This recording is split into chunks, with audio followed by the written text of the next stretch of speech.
Ayan guys, walking lang ako papunta ng grocery. Ayan yung grocery. Ayan. Nasa pagitan lang ng subway at saka ng aming barangay.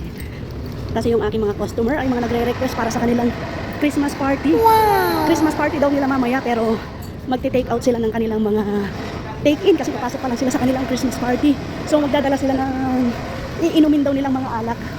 Kasi ayaw na daw nilang pumila mamaya para sa mahabang pilahan para sa mga inumin.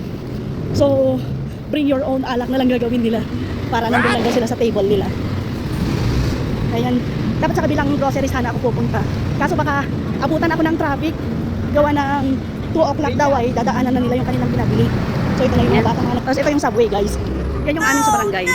Yan yung barangay namin. Tapos ito lang yung pagitan subway.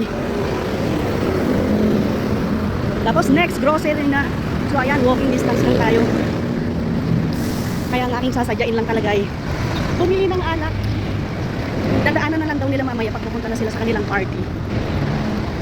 Ayan, nandito na tayo sa grocery. Ayan. Walking distance lang, so less effort lang tayo.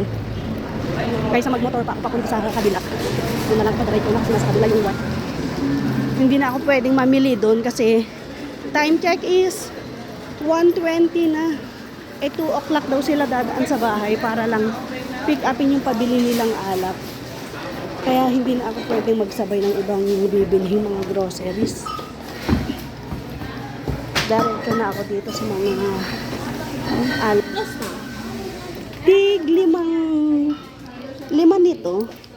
Tapos 5 rin sa maliit sa bilog.